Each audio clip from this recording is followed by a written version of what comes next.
Hey all right and welcome to all in today's discussion.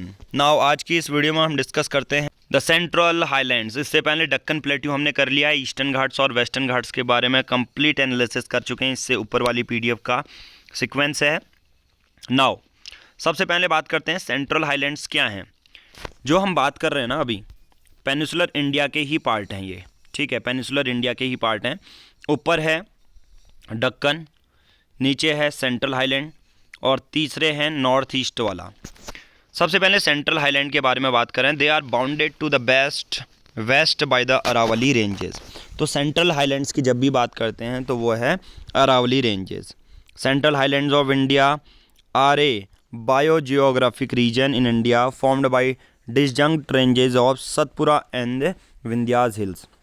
अब इनसे related, अब देखिए सेंट्रल हाईलैंड में वेस्ट में तो अरावली रेंजेस हैं। अरावली रेंजेस कुछ नहीं, माउंटेन की सीरीज है, ठीक है। वैसे ही कुछ छोटी छोटी हिल्स भी हैं, पहाड़ियाँ भी हैं, जिसका नाम सतपुरा और विंध्यास हिल्स बोला जाता है। The Satpura range is formed by a series of scarped plateau on the south. This forms the north most boundary of the Deccan plateau. It is a classic example of relict mountains which are highly denuded and form discontinuous ranges. अगर कभी बात करें Deccan India में सबसे ज़्यादा डिस्कॉन्टीन्यूस range की, western घाट से ज़्यादा ईस्टर्न घाट में डिस्कॉन्टीन्यूटी है, बट उससे भी ज़्यादा डिस्कॉन्टीन्यूटी सेंट्रल हाईलैंड्स में है, ठीक है। तो ये आपको देखने को मिलेगा, मतलब उतनी बड़ी रेंजेस तो नहीं है, बट जो भी रेंजेस हैं, छोटे छोटे पहाड़ी हैं, उसमें डिस्कॉन्टीन्यूस हैं। क्यों?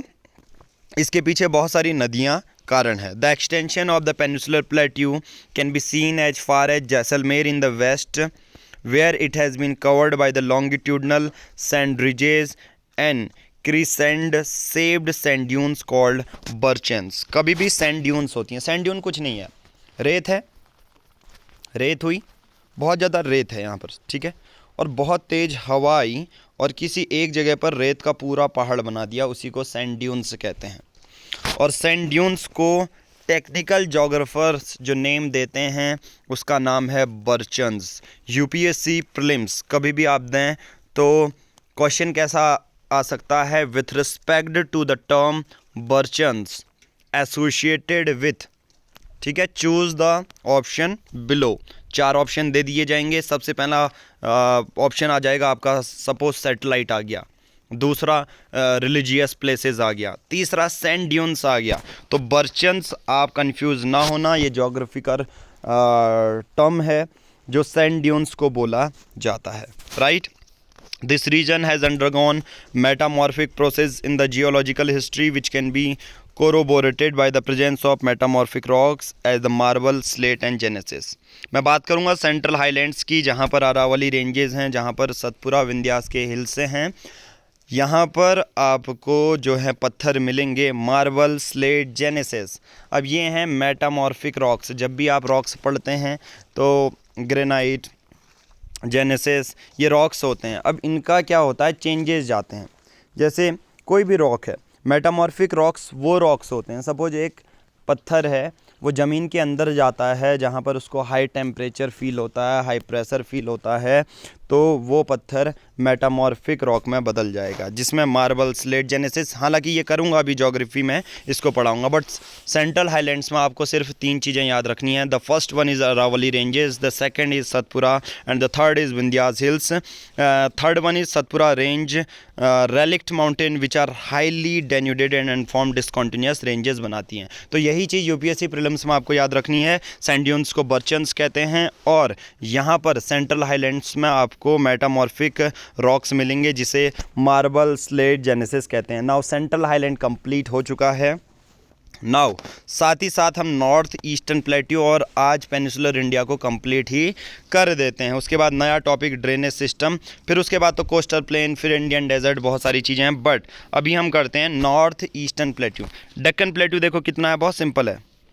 डेक्कन प्लेट्यू का मैप दिखाता हूँ। ये डेक्कन प्लेट्यू कुछ ये नॉर्थ ईस्ट वाला है, कुछ यहाँ पर है, कुछ ये है, जिसमें पेनिसुलर इंडिया का आता है। ये तीनों पेनिसुलर इंडिया के बारे में पढ़ रहे थे।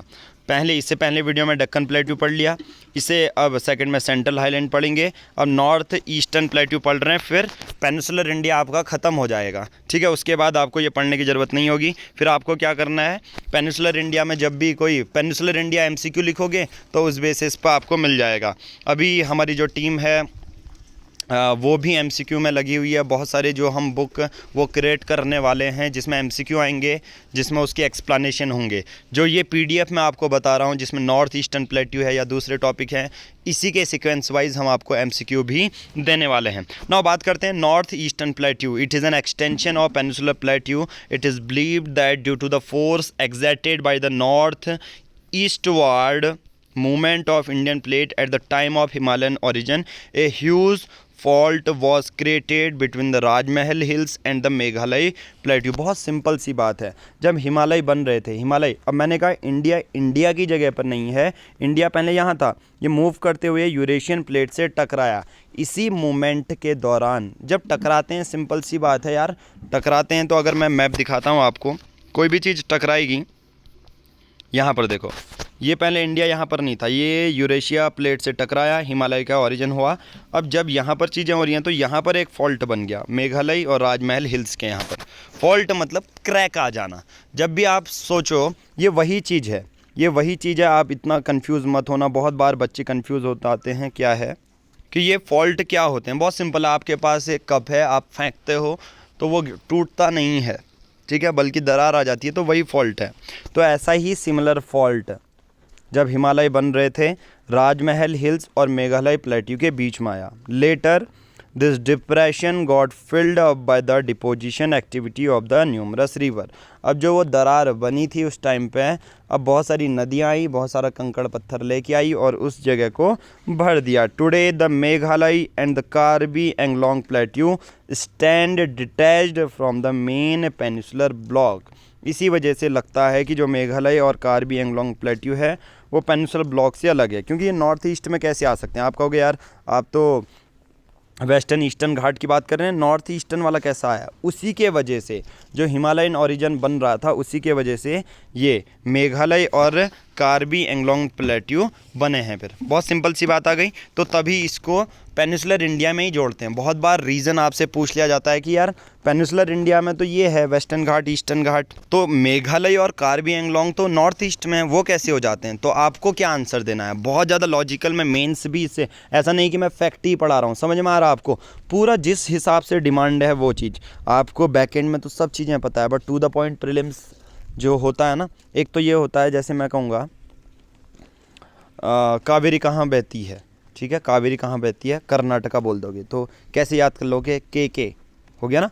बहुत बार बच्चे मैप बना के होते हैं पर सडन आंसर देना पड़ता है आपको। तो मेघालय और कार्बी एंगलोंग कब बने थे? जब हिमालयन ओरिजिन हुआ था, उस दौरान फॉल्ट बना था। फॉल्ट में फिर नदियों ने क्या करा, कंकड़ पत्थर बनाए और प्लेट्यू बन गया। इसलिए इसको डक्कन पेनिनसुलर ब्लॉक से डिटैच तो है, बट पेनिनसुलर इंडिया का ये पार्ट होगा। नाउ बात करते हैं द छोटा नागपुर प्लेट्यू। छोटा Nagpur plateau is a plateau in eastern India. समझ में आया?